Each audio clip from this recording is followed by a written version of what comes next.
umaga po. Makakaupo na po kayo lahat.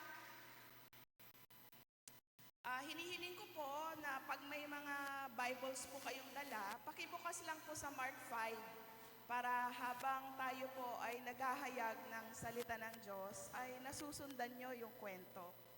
Binasa na po itong napakagandang kwento na ito. Malakas yung echo, ano? Naintindihan naman po ninyo yung sinasabi ko, no?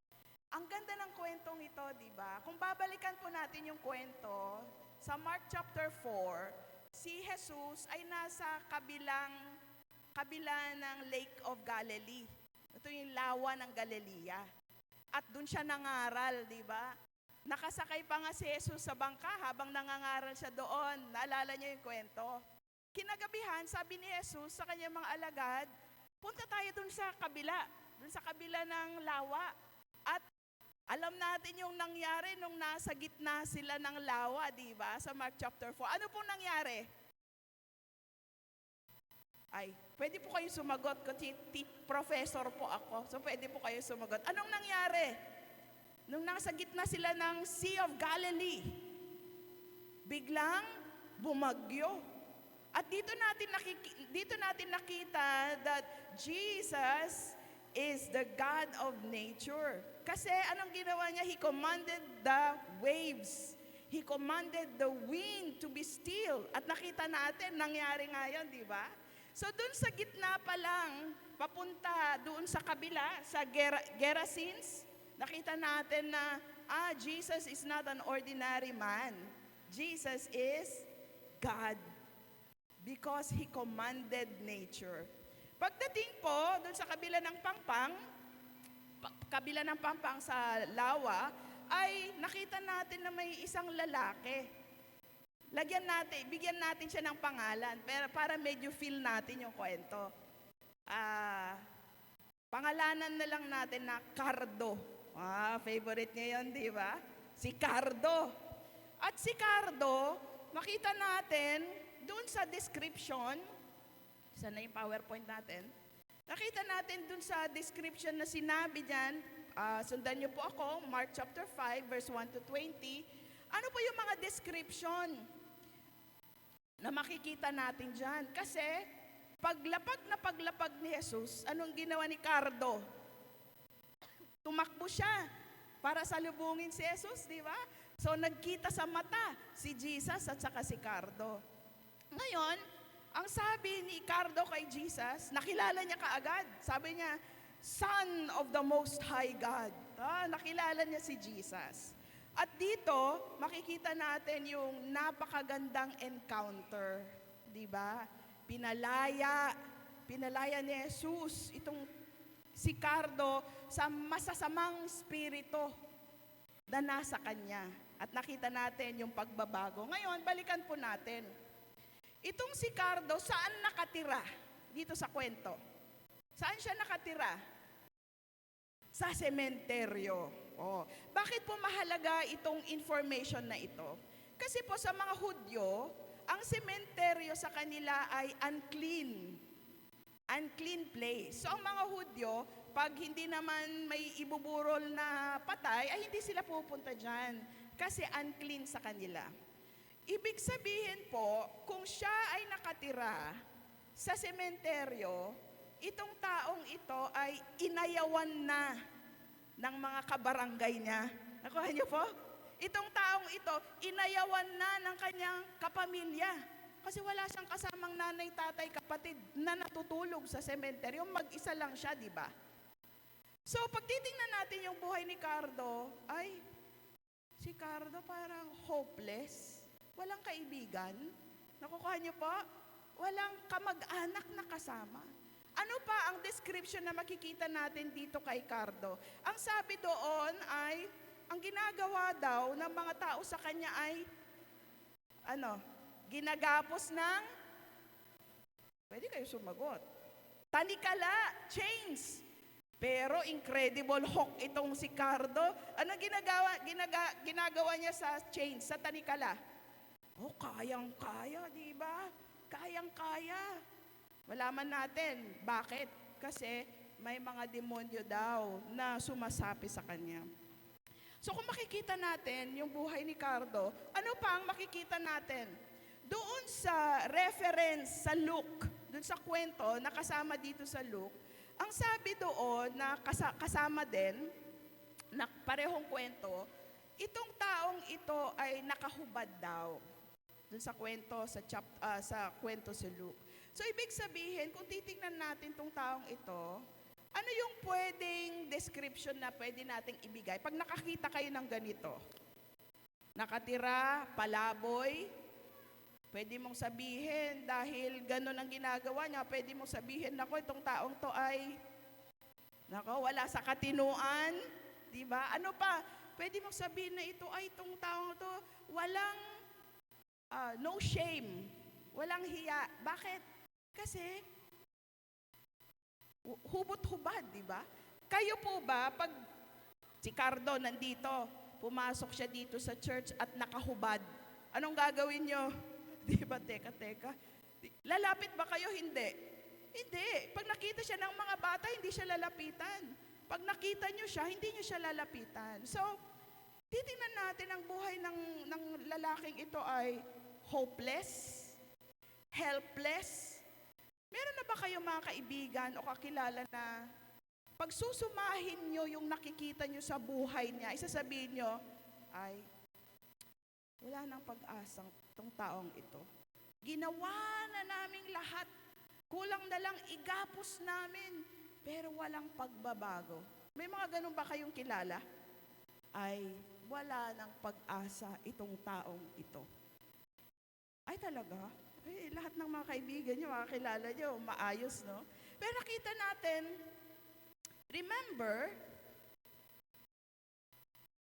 si Jesus nasa kabilang pangpang. Naglayag si Jesus para kay Cardo, para dutong sa taong ito.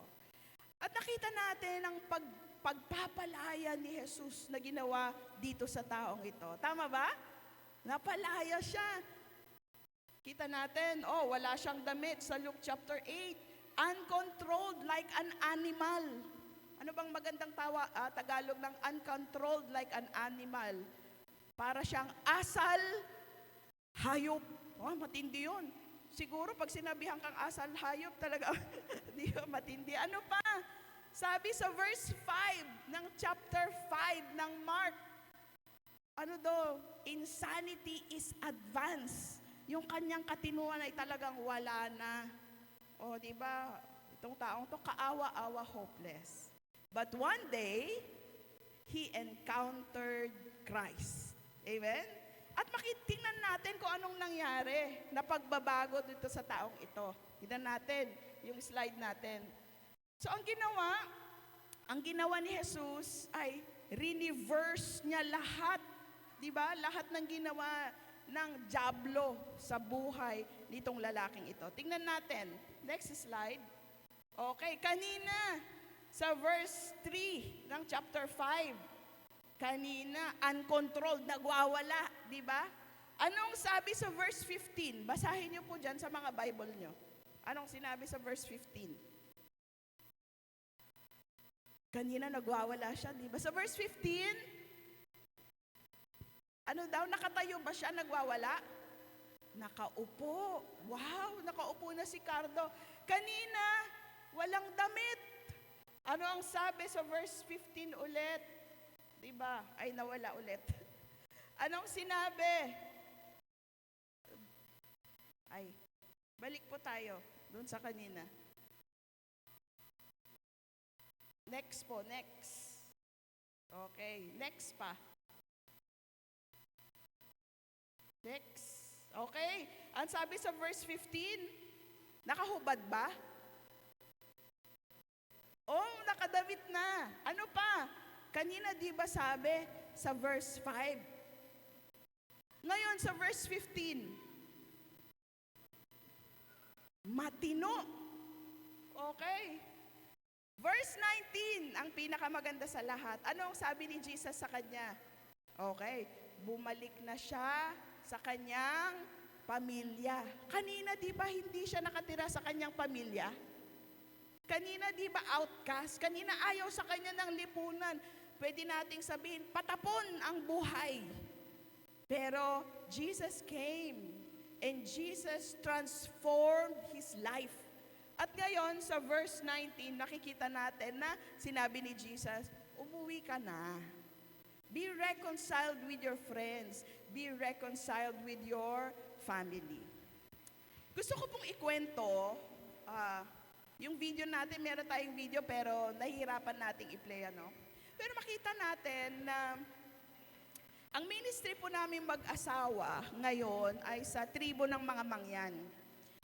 At noong 1999, mga estudyante pa lang po kami ng asawa ko, mga batang estudyante, hindi pa kami mag-asawa noon, ay meron kaming research sa seminary na kailangan pag-aralan ang isang tribo para magkaroon kami ng mai-suggest na evangelistic strategies. Ngayon, nag-usap-usap kami, sabi namin, ano kayang tribo pag-aaralan natin? Kasi ang daming tribo sa buong Pilipinas, tama po ba? But God led us to the Mangyan tribes. Ang isang dahilan ay siya yung pinakamalapit sa Manila.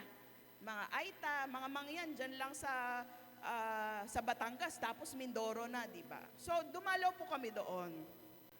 Ngayon po, pagdalaw namin doon ay pinag-aaralan namin ng tribo at isang araw na nag-share ng gospel si Pastor Neil, yung asawa ko, yung asawa ng chieftain ay nagwala. Umiiyak, sumisigaw, nagwawala siya habang nag-pre-preach si Neil. Ina-address niya yung tribo. So kinakausap niya sila, nagsishare siya ng gospel. Yung asawang ng chieftain sa likod nagwawala. Hindi ko maintindihan yung kanyang sinasabi kasi salitang Mangyan. So sabi ko doon sa kasama namin na translator, pakitanong nga sa kanya kung anong dahilan, kung bakit galit na galit siya. So pumunta yung translator, tinanong siya, bakit po kayo sumisigaw? Bakit po kayo nagagalit? Ito yung sabi ng asawa ng chieftain. Ang sabi, bakit ngayon lang? Bakit ngayon lang po kayo pumunta sa amin? 5 oras po ang lakad. Ganun kalayo yung tribo. Ngayon, naramdaman ko na parang something happened. Kasi kung ang dahilan lang kung bakit siya nagagalit ay doon lang kami pumunta, hindi masyadong ganun. Kasi talagang yung galit at iyak na humahagulgol siya. So sabi ko, I feel like something happened, but somebody has to ask her what really took place. So bumalik yung translator. Habang nag-uusap po sila, yung translator po ay nabigla. Nakita ko yung mukha, hindi ko naintindihan yung pinag-usapan kasi salitang Mangyan, pero nakita ko shock yung face. And I felt it in my spirit that, oh Lord, oh my God, something terrible happened here because I can sense it. So nung pagbalik po sa akin ng translator, pautal-utal, hindi niya masabi.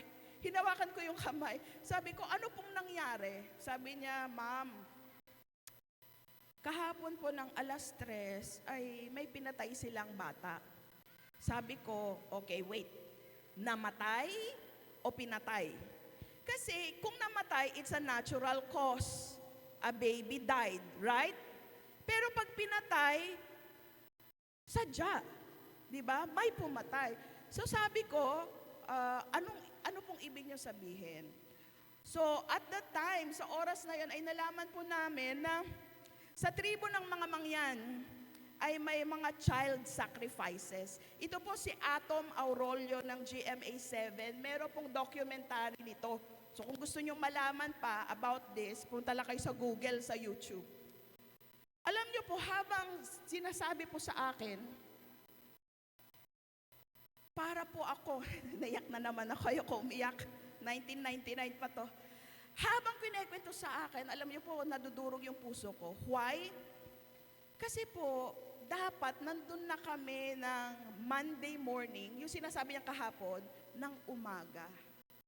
Kaya lang, sabi ng mga kasama ko, pati si Pastor Neil, pahinga muna tayo kasi mahabang biyahe, galing sa Manila, bukas na tayo umakyat ng bundok. So Tuesday kami, naglakad papunta doon. Pero dapat Monday. They killed the baby 3 p.m. in the afternoon. Kaya sinasabi ng wife ng chieftain, bakit ngayon lang? Siguro tatanungin nyo, ate, pastora, bakit pinapatay yung mga bata? May 3 dahilan sa tribong mangyan, sa kultura, kung bakit pinapatay o sinasacrifice. Ang mga mangyan po kasi ay animists. Ang mga animists po, they worship a big rock, they worship a big tree, they worship the river, they worship the spirits. Ganun po tong tribong ito. May 3 dahilan kung bakit pinapatay ang bata. 1, kung yung nanay ng bata ay namatay, ibig sabihin, galit yung mga spirito sa bata. Okay niyo po? So the spirits cursed the baby. Number 2, pag yung bata ay may deformity, kunwari may sa mata, sa katawan, pag may deformity, they will sacrifice to the spirit. Yung pangatlo, pag yung partera, ano tawag doon? Yung nagpapaanak, naramdaman daw niya na yung bata ay gustong kunin ng mga spirito, he or she can pronounce that the baby is cursed. Alam niyo po, noong 1999, kung tatanungin niyo ako bago yung trip, babalik po ba kayo doon? Ang sasabihin ko po sa inyo, hindi. Bakit? Para sa grade namin ito Di po ba? We are making this trip for a research project in school. There is no other reason why we should go back. Nakuha niyo po? Pero pagdating po namin, and I think God knew that if He will not show us the condition of this tribe, we will not go back. Kasi inisip ko, anong dahilan kung bakit babalik kami? And God knew that we needed to hear this story. Kaya po, nagkaroon kami ng tribal ministry since 1999. Ilang taon na? 24 years. Nung mga bata-bata pa po kaming mag-asawa, kami po ang humahayo sa mga kabundukan. Pero ngayon po, 1 oras pa lang, hinihingal na po kami. 2 oras na lakad, nanginginig na po yung mga tuhod namin. Kaya, nagtatag tayo ng Bible School sa Mindoro. So, balikan po natin. Akala namin, wala nang pagpatay ng mga bata. Nakampante kami. Last April. Ito, ayoko umiyak. Isa sa mga pastor na trinain namin, humahagos siya pumunta sa Bible School, sa Saleng Leadership Institute sa Sablayan. Sabi niya, Ma'am Doreen, umiiyak siya, humahagol-gol. Sabi niya, nahuli po ako. Sabi ko, si Pastor Timoy, sabi ko, anong nangyari? Sabi niya, Ma'am, meron pong kambal. Sabi ko, meron pong kambal na pinanganak dito sa bundok, namatay yung nanay. O anong mangyayari ulit pag yung nanay namatay sa panganganak? Papatayin yung 2 bata. Ang ginawa po ng tribo na pinanganak dito sa bahay na to, iniwan. Yung bagong buhay kambal na bata, iniwan. Alam niyo po, ang mga babies na bagong panganak, in 24 hours na walang milk, manghihina po yan, madidehydrate, mamamatay. Late na po nung sinabi sa amin na may twins dun sa bundok. Hinabol naman, trinay naman ni Pastor Timoy, but it was too late. Noong 1999, alam po namin na the only way to transform a culture is through the Word of God. Amen? Kailangan makilala si Jesus. Yun po ang nangyari kay Cardo. He encountered Christ and Christ transformed his life. Sabi nga ni Jesus sa verse 19, umuwi ka na, Cardo. Be reconciled with your family and tell them about your testimony. Binago ka na, di ba? Kayo ba magugulat kayo kung yung palaboy-laboy ni Cardo mag-a-attend ng church naka-suit, naka-kurbata? O di ba? What a transformation. Tama po ba? Matutuwa ba kayo pag yung mga kaibigan nyo or kakilala nyo na ganito ang buhay at nakita nyong binago ni Kristo? Amen? Ay, parang hindi kayo masaya. Naalala niyo ba ang buhay niyo at sino kayo bago niyo nakilala si Kristo? Can you still remember, before you became a Christian, the kind of life that you have? No hope, always in fear, okay? Feeling helpless. But Jesus came into your life. Amen? Binago ni Jesus ang buhay niyo. Alam niyo na meron na kayong matatakbuhan na Diyos na mapagmahal. Meron na kayong matakbuhan na mag-aaruga at mag-aalaga sa inyong mga anak. Alam niyo po, isang araw, ay, siyempre, yung mga anak ko kasi teenagers na. Yung panganay ko pala, inaanak ni Pastor Jonathan nung baby sa dedication niya, 18 years ago. So, mga 2 dekada na kami magkaibigan ni Pastor Jonathan. So, meron kasi kaming prayer of blessing sa mga anak namin bago pumasok. So sabi, pinagpe-pray ko si Nathan, pero palagi naman ako nagtatanong, saan ka na anak? Makulit kasi nanay. Sabi niya, Mommy, listen. Sabi ng anak ko, you already prayed, right? I said, yes, I already prayed. But why are you still anxious? You're still kabado pa rin. Sabi ng anak ko lalaki, sa totoo lang, Mami, hindi ikaw ang totoong nag-aalaga sa amin. Paglabas namin ng bahay, ang totoong nag-aalaga sa amin ay ang Diyos. Because you cannot do anything as parents already, right? It's God who protects. It's God who gives them favor even in school. Amen? O di ba kaya sabi ng anak ko, Mommy, relax. Pwede kang mag-relax kasi meron kang Diyos na may pwedeng gawin para sa buhay mo. Amen? Katulad nun, wala kang pera, but God is Jehovah Jireh. God provides. Meron kang matatakbuhan, di ba? Minsan, you feel lonely. God is your friend. You can pray to Him anytime, any moment. So, binago ng Diyos ang buhay ng taong ito. Kaya lang po, dun sa kwento, natuwa po ba yung barangay ng Gerasenes sa nangyari kay Cardo? Anong sabi sa verse 15 at verse 17? Siyempre, yung sagot ng tinatanong ko, wala sa maganda kong mukha. Nasa Bible. Tumingin kayo sa mga Bible nyo. Ano sabi sa verse 15 and verse 17? Natuwa ba? Aba, hindi. Ang sabi sa verse 15, natakot. At ginawa sa verse 17, pinapaalis si Jesus. Alam niyo po, kung si Jesus, kung ako po ay taga-barangay Bikutan, no? Oo, taga-Bikutan, sa city of Bikutan, at may nangyaring ganitong himala, alam niyo po ang gagawin ko kay Jesus? Ibubuk ko siya sa pinakamagandang hotel. Pakakainin ko siya ng pinakamasasarap na pagkain at sasabihin ko sa kanya, Jesus, dito ka lang. Jesus, sasamahan kita house to house. Lahat ng hospital, Jesus, pupuntahan natin dito sa Bikutan. Tama? Oo, hindi? Ay, lakasan natin. Oo, tama, di ba? Kasi siya ay Diyos ng himala. Di ba? Pero nakakalungkot, ano? Nakita nila tong himala, nakita nila, kilala nila si Cardo kabarangay nila to di ba? Pero natakot sila at pinapaalis nila si Jesus. And this is the sad thing about this story is, ito ang kaisa-isang himala na nagawa ni Jesus sa Gerasenes. Bakit? Kasi pinaalis si Jesus.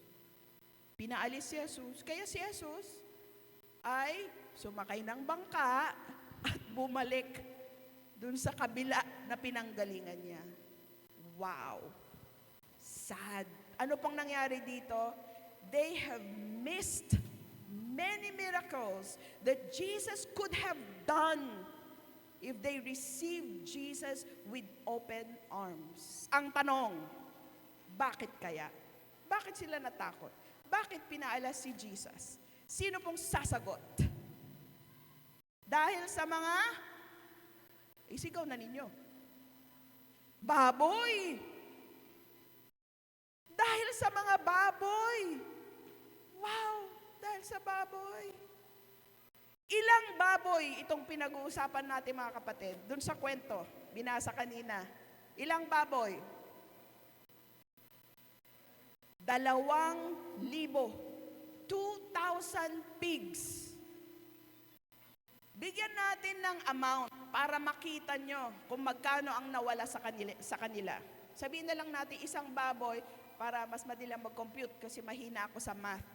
Isang baboy ay 10,000 pesos. 10,000 pesos times 2,000 pigs. Ilan yan? In peso. O yung magaling sa math, yung mga engineer dyan, mga math teacher, mga business people, compute. How much? Ay, isigaw na ninyo. 20 million pesos. Ulitin ko. 10,000 times 2,000 equals 20 million pesos. Ilang tao itong pinag-uusapan natin na nakaranas ng himala? 1. Jesus wouldn't mind spending 20 million pesos for one person. Ganun kahalaga ang tao sa Diyos. Tama po ba? Pero yung mga tao sa Gerasenes, ayaw nilang mag-invest for the sake of people encountering Christ, experiencing transformation. Nakuha niyo po ba? Alam niyo mga kapatid, sa tingin ko, tayong mga Kristiyano, palagi naman tayong tinatawag ng Diyos na maging daluyan nito eh. Tama po ba? Pero marami sa atin, maraming inaalaga ang baboy.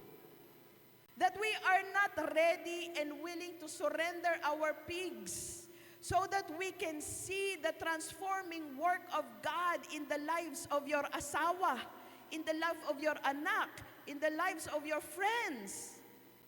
One has to be willing to surrender their pigs for this to happen. Ano po ba yung pwedeng mga baboy na pwede natin isurrender? Oras. Hindi naman kailangan pera-pera. Oras. Bibisitahin mo si kumpare, bibisitahin mo si kumare, yung kapitbahay mo, yung asawa mo, yung mga anak mo. Tama po ba? Minsan, kailangan din ng pera. Kasi tutulong, mamamasahe ka. Minsan magdadala ka ng donuts. Minsan naman kailangan magkape kayo. Siyempre, bibili ka ng kape. Pera. Minsan, talento. Alam niyo po, tayong lahat may talento na binigay ng Diyos. Kailangan ibigay natin sa Diyos yun para patuloy na makita natin yung nangyari kay Cardo sa kwento, nangyari sa Mangyam tribes sa kwento. Alam niyo po, yung mga Christian tribes dun sa ministry namin, syempre, wala nang pagpatay ng bata. Pero libo-libo pa pong tribo sa bundok. Kaya meron kaming Bible school para sila na yung humayo. Para maramdaman ng mga tribong ito na may transformation, di ba? Na manggagaling kay Jesus. Mga kapatid, alam ko pong meron kayong mga kilala. Kung tatanungin ko kayo isa-isa, alam kong merong pangalan na linalagay ang Diyos sa mga puso nyo ngayon. Di ba? Na alam nyo na kailangan ni, kung sino man yan, si Jesus. Gusto ko po ngayon na isipin nyo po yun, no? Yung pangalan na yan, pwedeng kaibigan mo sa school, pwede mong kasama sa trabaho, pwedeng yung asawa mo mismo, yung mga anak mo, di ba? Meron ba? Nag-iisip po ba kayo? Yes. Ipakitaas nga ng kamay kung may naisip na kayo o may binigay na si Lord. Yes. Ay parang tayo lang ate nag-uusap. Meron, no? Pero ito yung matinding tanong. What is the pig or what are the pigs that God is requiring you to surrender so that the transforming work of God can happen in the life of your friend, in the life of your husband, in the life of your children, in the life of the people around you. Mga kapatid, kailangan may sakripisyo. Amen po ba? Hindi po ito magic. Si Jesus po nag-travel. Di ba? Nag-travel siya. May sakripisyong ginawa. May action na ginawa. Mananalangin po tayo, yes. Pero may action. May kasamang gawa. Pananampalataya upang maabot ang mga taong nakapaligid sa atin. Amen po ba? Makinig po kayo sa sabihin ko. The people that you have ministered to and you shared the gospel to that became Christians, you will see them in heaven, right? Yes or no? Ay, parang, yes. And when you see them in heaven, pwede lang, nanay, ate, ano pong pangalan nyo? Lucy. Pagdating nila sa lahat, sabihin nila, Ate Lucy, nandito ako dahil sa'yo. Oo, hindi. I am here because of you. Pero alam niyo ba, na yung mga taong ka-office mate nyo, na relatives nyo, mga kaibigan nyo, mga kapitbahay nyo, na nasa impyerno, can tell you the same thing. I am here because of you. Brothers and sisters, the call to preach the gospel is not only the calling of Pastor Jonathan or the calling of the elders in the church or the calling of the Bible study leaders in the church. No. Matthew 28 is for you and for me. Anyone who says, I'm a child of God is given this mission. Amen? Pag, example, ako ay general, binigyan ko kayo ng mission. Pagbalik nyo sa akin at tanungin ko kayo, what did you do with the mission I've given you? Pag wala kang ginawa, anong sagot mo? Mission failed. Oo, hindi. Siyempre, mission failed. You did not do anything with the mission given to you. Pero pagbalik mo sa general at ginawa mo yung mission, anong sagot? Mission accomplished. Tayo pong lahat, mga kapatid, ay babalik sa ating amang nasa langit. Amen? Nung bata-bata pa po akong teacher, ay palagi kong tinatanong yung mga estudyante ko sa seminary, sabi ko, sa tingin nyo, bakit pinili kayo ng Diyos? Have you ever asked that question? Have you ever thought of that? Lord, why me? My friends are more beautiful than me. Why did you choose me? Have you ever thought of that and asked yourself, bakit ikaw? Diba? Ang bait ng Diyos, no? Kasi sa totoo lang, kung ang pagpunta sa Diyos ay sa langit ay pagandahan, bakit di tayo makapunta sa langit? Kung patangkaran, ay wala. Diba? But God in His mercy is so loving and so kind that He is calling everyone. Amen? He is giving this gift to us. So tinanong ko yung mga estudyante ko, sabi ko, sa tingin nyo, anong dahilan kung bakit tayo pinili ng Diyos? Karamihan sa mga sagot ng mga estudyante ko, mga students sa seminary ay, para po tayo ay pumunta sa langit. So God choose you so that you can go to heaven. I-analyze natin yung sagot, ha? If God only choose you because He wants to save you and because He wants you to go to heaven, Ate Lucy, anong taon na naging Kristiyano ka?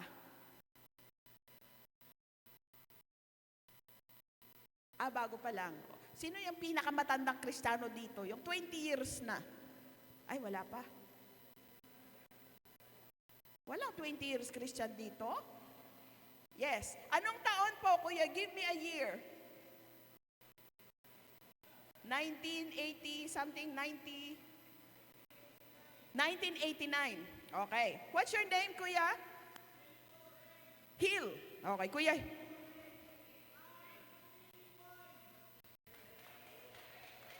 Ray. Sorry, Ray.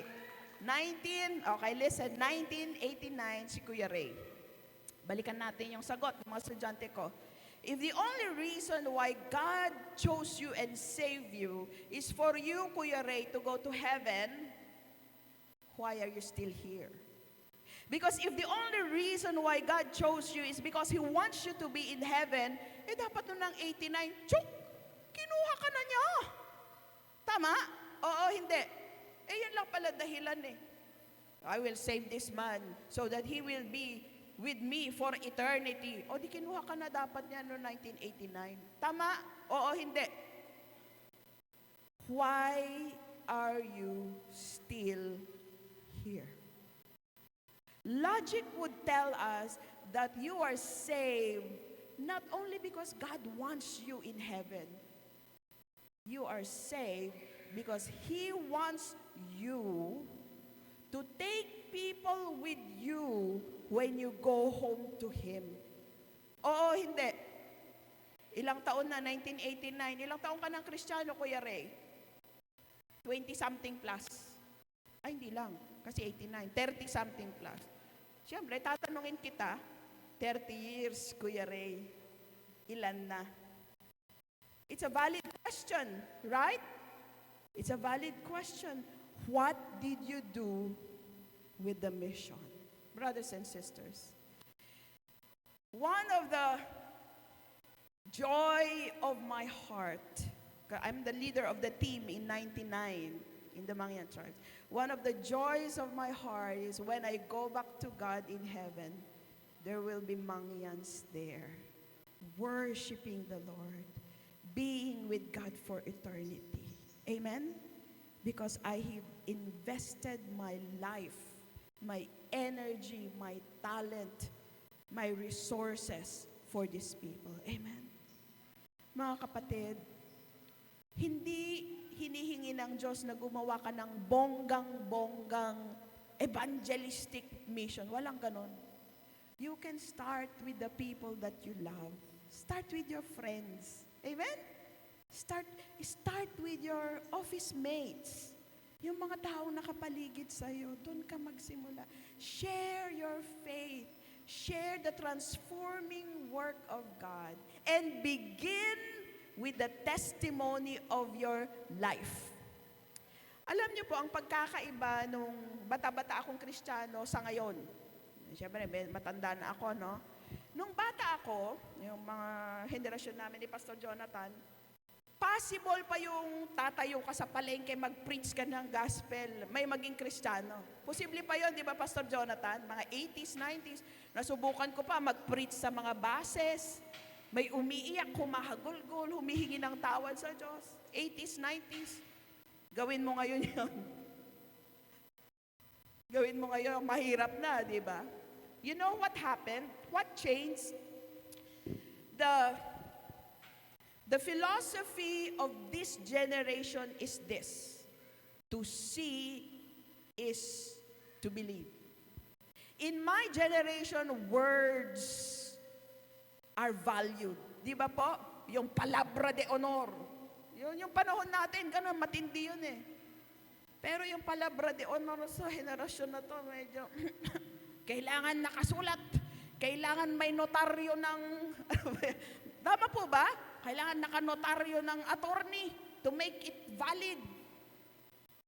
To see is to believe. And this is my prayer for you. My prayer for you is Matthew 5:16. Ano ba ang sinasabi ng Matthew 5:16? Let your light so shine before who?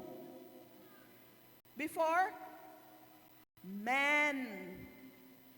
So that they will see your what? Good works. And your good works will glorify your Father in heaven. Ano sinasabi? Your good works will point them to who your God is. Bakit magaling siyang teacher? Kristiyano yan. Bakit engineer siya na hindi, cut corners? Anong Tagalog ng cut corners? Ano ba yung cutting corners? Hindi naman nangungupit. Yung bakit engineer siya, na pulido ang gawa. Kristiyano kasi yan. Nakukuha niyo yung gusto ko sabihin? Bakit businessman na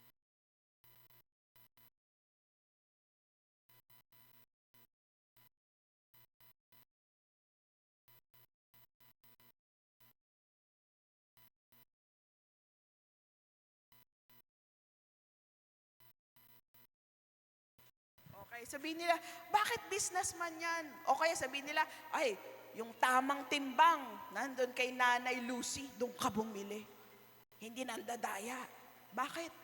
Kasi Kristiyano yan. Bakit mabait siya sa asawa niyang babae? Kristiyano yan. Bakit mabait siya sa anak niya, mga anak niya? Kristiyano yan. Itong batang ito, magandang ugali. Kasi family of Christians yan. Nakukuha niyo po?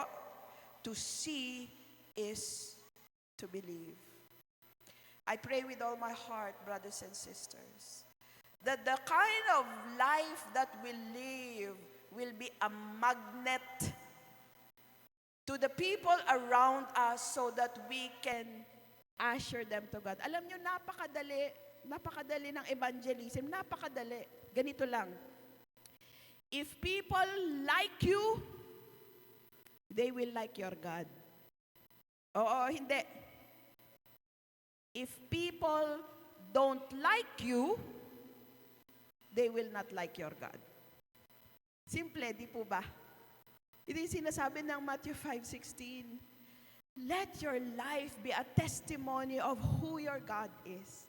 At maiengganyo sila na magtanong, bakit ka weird? Bakit hindi mo ginagawa ito? Bakit ganito ka? Kasi, Kristiyano ako.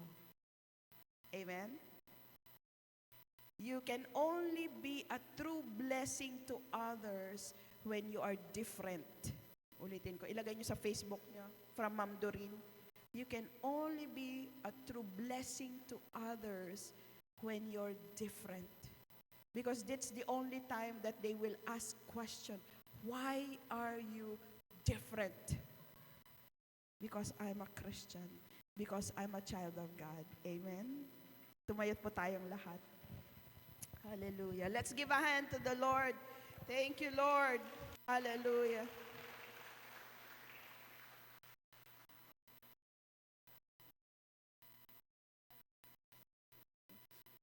Mga kapatid, sinabi ko kanina sa inyo na may mga baboy na kailangan nating isurrender. Amen.